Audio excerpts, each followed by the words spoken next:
सम्राट अशोक, जिन्हें अशोक महान कहा जाता है, भारतीय इतिहास के महान शासकों में से एक थे। उनका शासनकाल 268 ईसा पूर्व से 232 ईसा पूर्व तक रहा। उनका जीवन वीरता, क्रूरता, हृदय परिवर्तन और धर्म के प्रति समर्पण का अद्वितीय उदाहरण है।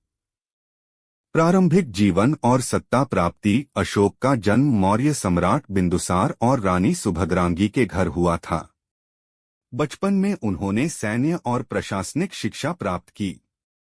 बिंदुसार की मृत्यु के बाद अशोक ने अपने भाइयों से संघर्ष कर सत्ता हासिल की। अपने कठोर शासन के कारण उन्हें चंड अशोक कहा गया। कलिंग युद्ध और हृदय परिवर्तन। 261 ईसा पूर्व में हुए कलिंग युद्ध ने अशोक के जीवन को बदल दिया।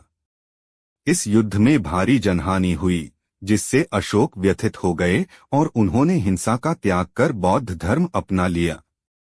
धर्म की ओर झुका। अशोक ने भगवान बुद्ध के अहिंसा, करुणा और शांति के सिद्धांतों को अपनाया। उन्होंने बौद्ध धर्म का प्रचार किया और इसे अपने प्रशासन का आधार बनाया।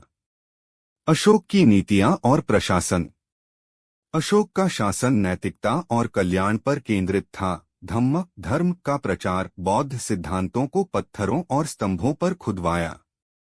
धर्ममहामात्र की नियुक्ति, अधिकारियों को न्याय और नैतिकता सुनिश्चित करने का दायित्व दिया। जनकल्याण, सड़कों, कुओं, अस्पतालों, पशु चिकित्सा केंद्रों और वृक्षारोपण की व्यवस्था।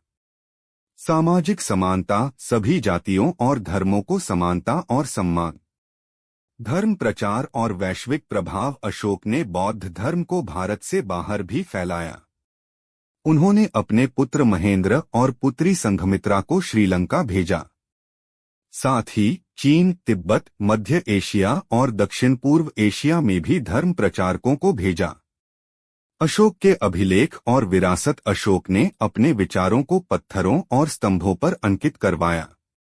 सारनाथ स्थित अशोक स्तंभ, जिसका शीर्ष 4 सिंहों से सुशोभित है, भारत का राष्ट्रीय प्रतीक है। अंतिम दिन और विरासत। 232 ईसा पूर्व में अशोक की मृत्यु के बाद मौर्य साम्राज्य कमजोर हो गया। हालांकि उनकी विरासत आज भी जीवित है। बौद्ध धर्म के वैश्विक प्रसार का श्रेय उन्हें जाता है। उनका धर्मचक्र भारत के राष्ट्रीय ध्वज में शामिल है, जो उनके आदर्शों की महत्ता दर्शाता है।